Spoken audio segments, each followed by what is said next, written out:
Hey guys, welcome to Faith, Family, and Football. I'm your host, Jordan Capel, a believer, a family man, and a lifelong student of the game. Inside this podcast, we dive into what matters most: a strong faith, a strong family, and a strong foundation through the game we love. Every episode will share stories, lessons, and encouragement to help you lead with purpose on the field, at home, and in your walk with God. And at the end of the day, coach with confidence. Let's get after it. Hey guys, welcome to Faith Family Football Podcast. This is your host, Jordan Capel. Today we're going to be talking a little bit about slanting front and how to use them within your defense to create productivity and get more athletes on the field. So a little bit of background about me. I'm actually originally from a 4-3 read and react defense. That's where I've spent most of my defensive coaching career. And if you don't know anything about a read and react system or a two-gap style system, I'm going to give you a little bit of insight about that. So in a 4-3 two-gap system, or within our 4-3 two-gap system, we taught all the defensive linemen how to read and react based off the blocks that they got. So defensive ends would be responsible for ripping inside if they got a man block from the offensive tackle, but at the same time, if they got outside zone, they're responsible for fighting outside for C gap. And if they got a down block for a double team, they'd squeeze and spill just like you do in most systems. The issue with this is that it's very difficult to train athletes to do this stuff efficiently and effectively over time. You have to have a really good training system in place. So 7 through 12, you need to be doing the same thing, and the kids need to know it by the time they get to high school, because if they kind of start learning the system their sophomore year, they may not be as good as you want them to be, right? Which obviously a lot of that comes down to generic athleticism and things like that. But we were really good at it. In 2022, we won a state championship running the 4-3 two-gap system. And a lot of that was credited to the 4 down linemen that we had. Now, we had some phenomenal guys on the field in the secondary, outside linebackers, middle linebacker. I mean, they all made it work. That's why we were able to make it as far as we were. But when you look at the things that we had to do in order to be successful, we needed those 4 guys up front to know their job and do it really, really well, which they did. Following that season, it was kind of like, here we go. We get rid of a lot of these linemen, right? They graduate and so forth. And we look down the line and it's, man, like we're kind of thin on defensive linemen. And you begin to see where the turnover in high school is a problem with the 4-3 system or a read and react system. You have to continuously produce kids who are ready to go into that system, because it's not as simple as lining up in a 3 and a 1 and anchoring that gap. Now you're having to train the kids to distinguish the style of block that they get while also attacking the aiming point and being ready to make a play on the ball. And as you begin to add more and more detail into those things, it's harder and harder for kids to play fast. And they don't get to play fast until they really understand what the type of block that they get is and how their job following that block. So with that in mind, we began to look at ways to get more kids on the field, because following that year, we still had some pieces that were really good, but we had some inexperienced players who just didn't get a lot of reps because the guys that before them that were just graduated were really good. But as you go on, you get injuries and things like that, you begin to start looking at the bench and say, how can we get some of these kids out here and put them in a position where they can be successful? Because the read and react is not it. And that's where we kind of began playing with slanting. Like, we had always slanted, but it never became a frequent thing, if that makes sense. It was most of the time we were going to play our 4-3 base rules, bend, don't break style defense. And if you begin rolling people out there that don't know how to read and react based off of blocks, it begins to gash you, and it happens fast, right? Because now B gap's wide open, your outside linebacker can't get there, and boom, the run's breaking. So what we began doing is we began slanting the interior defensive lineman. So what we would do, we would line up in our 4-3. So we would do twos and fives. And I'll kind of draw it up in the chalk talk here in just a minute. But we would begin slanting the interior defensive lineman. The defensive ends would practically play the same. They just had to know which way the B gap player was. So they had to know whether or not their B gap was open or closed. And that would kind of determine whether or not they were going to still rip inside the B gap on a man block. So now instead of all four defensive linemen needing to know how to read and react, you're really just managing it with your two defensive ends. And out of the two, one of them has a B gap player because we'll slant to that side and he can stay outside, but he's just ready to spill it. As you do those things, you begin to see that athletes that don't or would not have gotten as much playing time, I won't say don't, but would not have gotten as much playing time because they didn't know how to read and react, are beginning to get a lot more reps. Well, that benefits you because now your dudes that can read and react, who might also have to play offensive line, they're getting a blow and getting some water in to go make it a run on the next offensive series. While these two other dudes are fresh and they're in here slanting and going. Boom, boom, boom. And you begin to see the productivity from slanting because we're getting back in the backfield, we're causing havoc, we're wrecking it. And that style of defense began to appeal more and more to me. And because the training for it is so much easier than the read and react. Like teaching a kid to slant, to get to the gap, how to coach it correctly, it's much more efficient than having to teach the kids how to distinguish the different style of blocks and repping it over and over and over. I can rep the first steps. They just need to know which way to slant. They need to know their rules once they get to their gap. So as we began doing this more and more, I just began to fall in love with the idea of slanting. And hopefully by the end of this video, you're going to be able to find something that can work for you and your system, and you can use it inside your coaching toolbox and take it back to your program in a way that can help you produce more success on your Friday nights or game nights, whatever that is for you. So make sure you stay tuned. We're going to do a little chalk talk after this short video. Hey coach, real quick, if you're getting value from this episode, I've got a small favor to ask. Take a second and share this video with another coach who could use a little extra encouragement today. Whether it's a teammate, someone in your district, or even a coach you look up to, pass it along. The mission here is to help build coaches up just like you, and it starts by spreading the word. So hit that share button, send it to a friend, and let's keep making an impact together. Thanks for being part of the team. Hey guys, welcome back. We're going to talk a little bit about the slanting front that we use within our 4-3 and how you can use that within any four-man front for you and your program. So right here I have what we pretty much lined up in all season long, minus getting in a tight end package. I just drew it up against doubles, but you have twos, which is going to be head up on the guards, fives, outside shoulders of the tackles, and you have typical 0-0 linebacker and apex outside linebackers. And this can look different if you see more 4-2, okay, but we were a 4-3, we wouldn't have anybody, and we would bump down if they were a heavy running team, pull the safety down, and I'll just kind of go over that stuff here in just a minute. But to kind of give you an idea of the thing that we did in order to help our defensive line be successful is when we put our quick guys out there, so we would have our read and react style, our A group if you want to call them that, it didn't matter, but there are two guys that went out there and played a lot of snaps. First, they were going to be our read and react. And then as they kind of start fatiguing the offensive guards, and we could start spelling in these quick guys and we could slant. So on your fives, okay, which is your defensive ends, you would have your two gap system pretty much in play unless they had a three tech. So pretend that this guy is our Sam, okay? So if we slant strong, we're going to slant to Sam's side. All right, so we slant boom here, and he would take A gap. Well, if you think about your typical 3 and 1, now you're just playing with a 3 and a 1.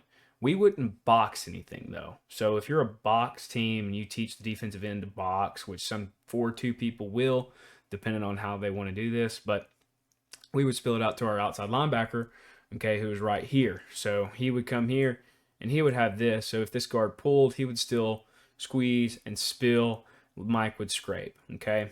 But What you notice here is on the back side. So this guy within our 4-3 would still be reading his offensive tackle. And what I mean by that is if he stepped straight at him and did a man block, he would rip inside. All right. If he tried to down block, he would be squeezing, looking for anything. And we were able to do this even with a slanting defensive line because we taught these guys which way they were slanting, and they would need to know whether their B gap was open or closed. If they had a open B gap, they would tighten their splits. If they had a closed B gap, which means the defensive tackle is slanting to my B gap. Okay, so this guy has a closed B gap. All right, he would widen out, and he's an aggressive C gap player, which allows this guy to loosen up a little bit because now he doesn't have a C gap or a B gap responsibility, right? All he has to worry about is getting there if the defensive end spills it. So just to clarify that, okay? What we would do is we would take them, we put them 22. 22 means I'm head up on the guard, and we're slanting strong or slanting weak. Boom, boom. Slant strong, slant weak. All right? This guy would be an aggressive C-gap player. All right? So he's attacking the outside shoulder. He's gonna hold on to C-gap. If he gets a down block, he's ready to spill it still. He's not going to box it. All right? He would box. I would suggest boxing. It's like if you had a 4-2 and there was nobody out here to get force, I would box with the defensive end. But right here we have a Sam, okay? He's going to be force player, so he's going to be the guy. This guy who has an open B gap is now tighter. All right? And so the terminology that we would kind of use is if I'm wide, I'm going shoe to shoe, which means my inside shoe on his outside shoe. If I'm a tight 5, that means I'm going to put my inside shoe on his crotch. So on film, you could barely distinguish it, but I know as a defensive end, when I line up, if I have an open B gap, I'm going to line up shoe to crotch, and I have B gap responsibility, which means if I get a man block, I'm ripping inside. Right? Now, this isn't what I do anymore, but this is just kind of how you could do it within a 4-man front. If you wanted to do it within a 4-2 and you didn't have this guy over here to spill it to, most of the time what you'll see is these defensive ends just end up boxing the play. And so instead of spilling or wrong shouldering, the pulling guard, now you just square them up, keep my outside arm free, and I'm forcing the play back inside. But we ran a 4-3, so we had these extra guys on the perimeter, and we had the mic coming. So we wanted to make sure that we would just spill it, and we would chase everything to the sidelines. It really depends on what your system is and how you want to handle that. If you wanted to slant the whole defensive line, you could still do this within a system, but you just have to be aware of where your open gap is going to be, okay? And so instead of just slanting the 2 inside linemen, now we could line up in 2s and tight 5s across the board. And so if we wanted to slant strong, right? So I'm going to slant strong, running back over here. We want to slant strong because the mesh is going to happen this way. Just pretend like that's the game plan. All right, so now everybody is slanting, okay? So now I have a slow player here, a quick player here. He's ready to come fit fast. Boom, boom, boom. He's going to step up because he has no C-gap help. He's spying the open A gap. And if you did that within a 4-2, one person's always going to end up with a closed gap. Okay, so what I mean by that is that let's take this backer over here. I'm going to erase this real quick. Take this backer, bump him in the box. All right. Bump him in the box. Nickel's out here. He's lined up over here. Well, now you're slanting the defensive line. You only have one open gap. So this guy has no gap responsibility. He's literally getting the key, his guard to the mesh and watching the flow, right? And he's just going to be pretty much a free hitter. He's going to go float to the ball. He'll play this A gap, he'll help with this A gap, but he's screaming over here now. I think that if you do this and you get comfortable with it, it's really easy to coach, and you can have a single call that tells the whole line that they're slanting. And you can do the same thing weak. Okay, so if this was your Sam or whatever it is, all right, in your system. Okay, but if you got a strong side linebacker, you're going to slant to him. You could say slant strong, all right. And then if you wanted to slant weak, it's slant weak. If you wanted to just do slant your two inside guys, then you could just slant, have a different call for them, go 22, and you can just call boom. All right. And if it's a whole line stunt, then you can do, 44, whatever you want to do, however you want to call it, and then tag your slant strong or slant weak. It's a really easy way to kind of cut off flow, get a change up of your, especially if you're traditionally just a 3 and a 1 over and over and over and over. I think that is probably the biggest downfall of most defenses, is that they just do not change up to their fronts, right? And so whatever you can kind of do on the defensive line, whether it's stemming, slanting, okay, just a different front, even going from 31 to double ones, okay, that causes havoc because you're constantly testing the offensive line rules.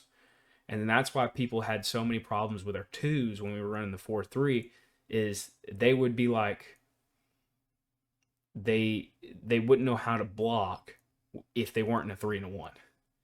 They would lose their mind when they were in a 2 or they were head up.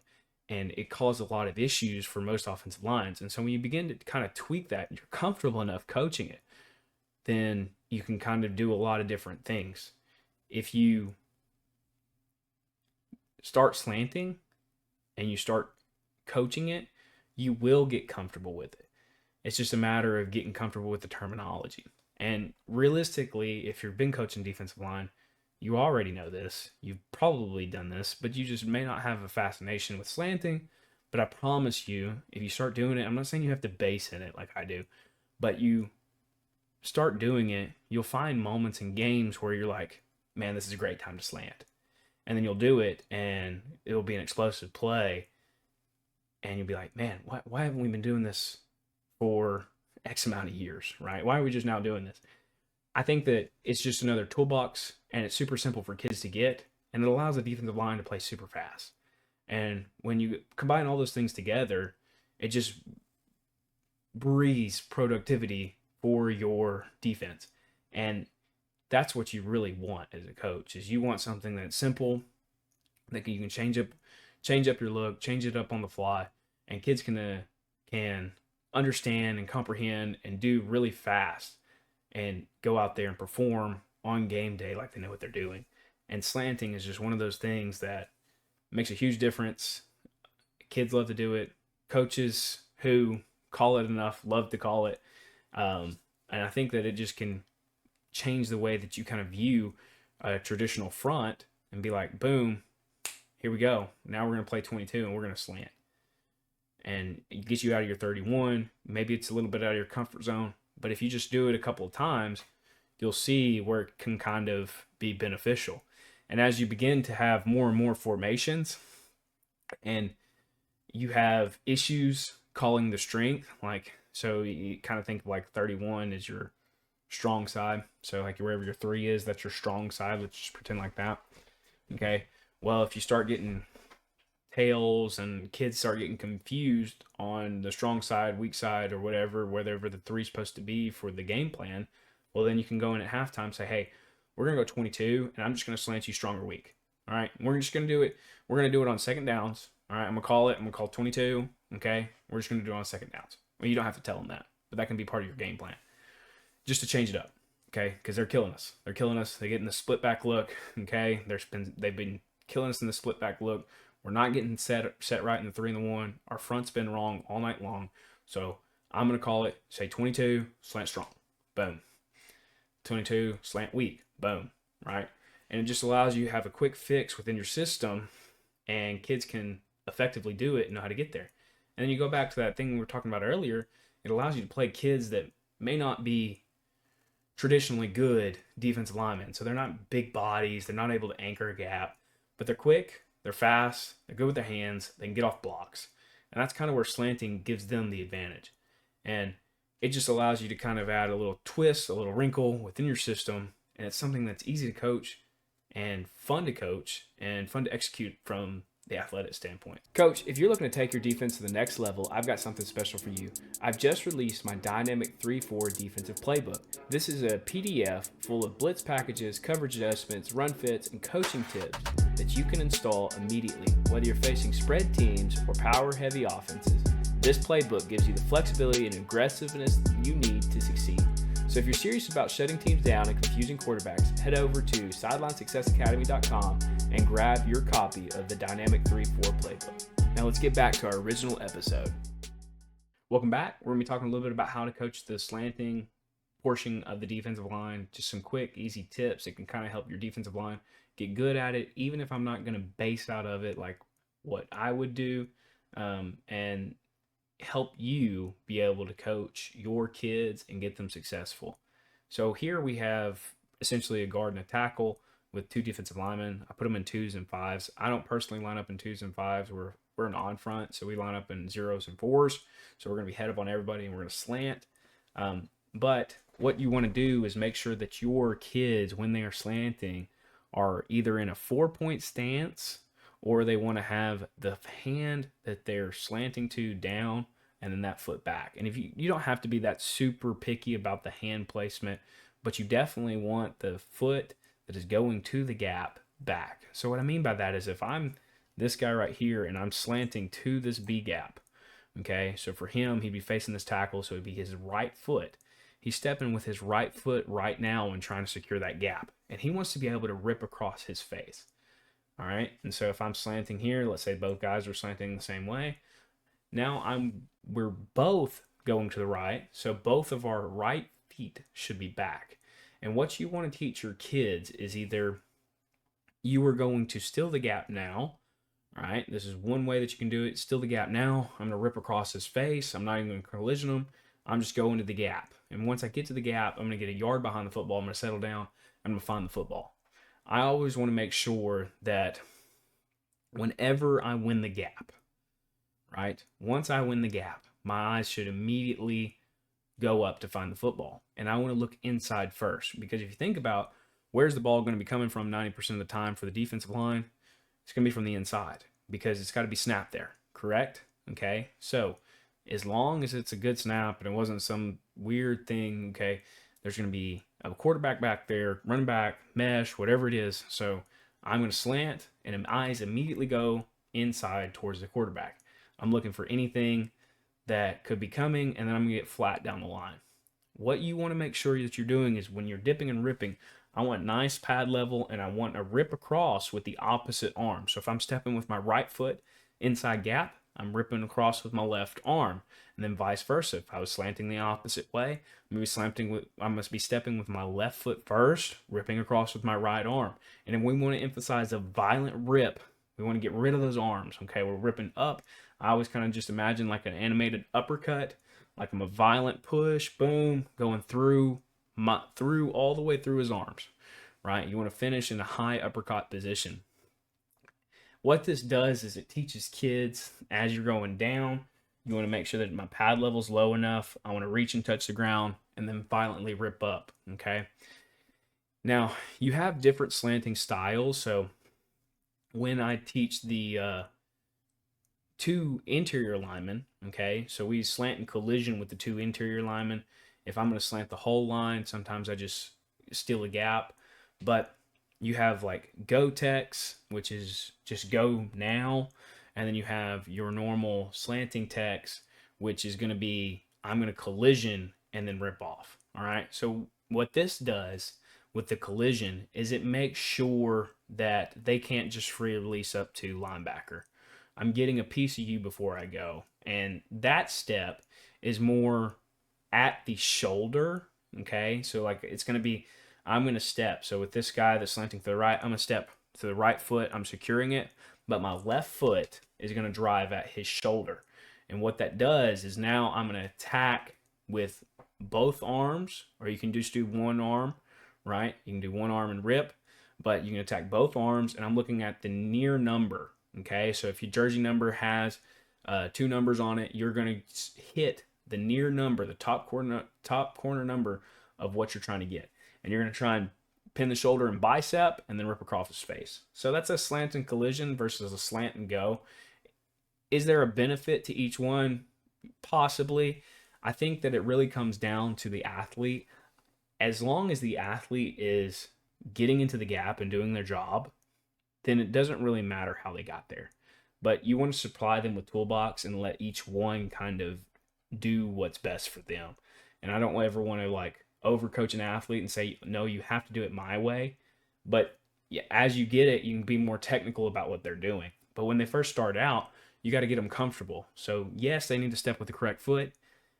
They need to win the gap, and then they need to find the football. And if they're doing those things correctly, then their productivity is going to go up, and then you can kind of start tweaking things. But a lot of times we get so focused on overcoaching something early on, right, that they're never getting it right because they're constantly failing and going backwards.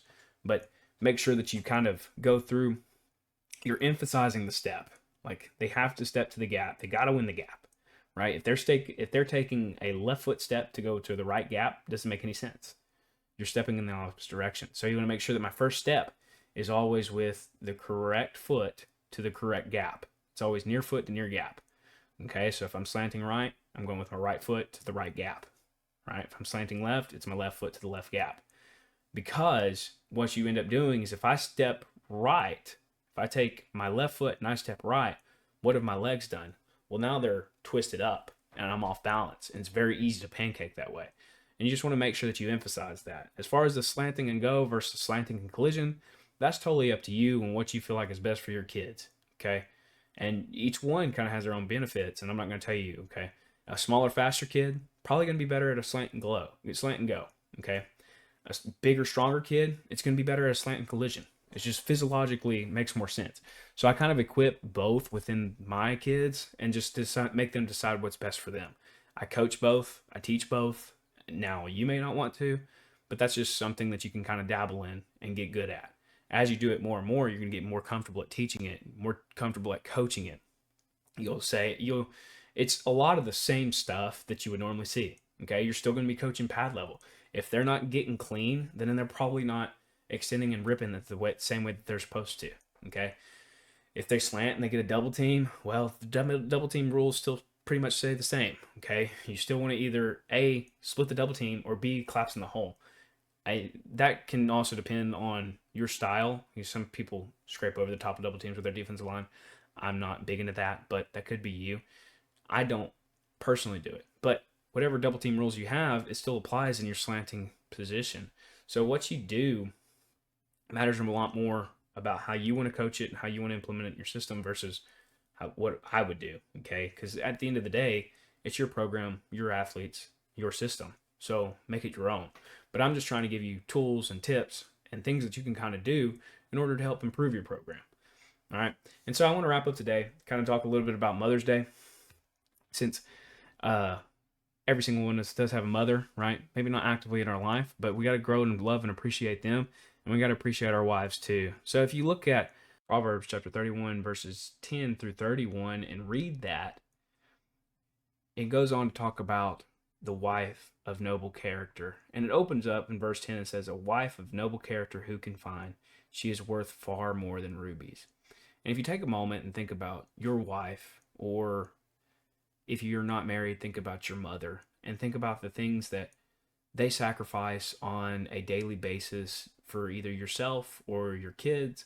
And you look at them, and if you don't appreciate that, then you can be quick to lose it, right? And I think that the wisdom that's poured out within this proverb, even though it was several thousand years ago, okay, it still applies today. Your wife is something that was a blessing from God and is valuable within your home. And she's responsible for being the mother of your children. And then you go in, you look at your mom and the things that she had to do to help raise you and develop you into the person that you are today. And you look at that, and that's what your wife is currently doing for your kids. You need to take a moment and pause and be grateful for them and appreciate them because you never know when life might take that away from you.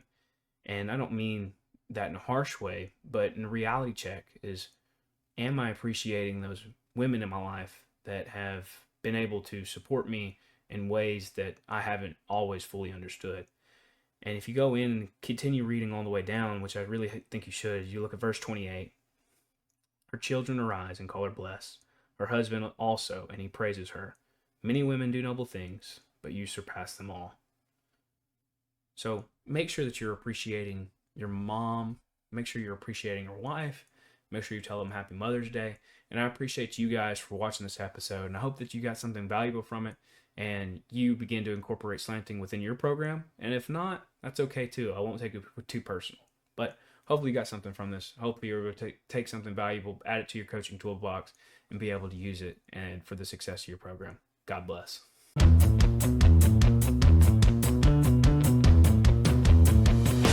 Thanks for joining us on today's episode of Faith, Family, and Football. If you got value from this episode, make sure to subscribe so that you never miss a new drop. And don't forget, head over to sidelinesuccessacademy.com to grab your free ebook, The 10 Things to Know Before You Start Coaching. And this applies to all coaches. Plus, for all my football coaches out there, you can grab my full 3-4 defensive playbook. And right now, you can save $10 with the code PODDISCOUNT10 at checkout. Again, that's PODDISCOUNT10. Thanks for hanging out with me. Stay strong in your faith, lead your family, and coach with confidence. Catch you next time.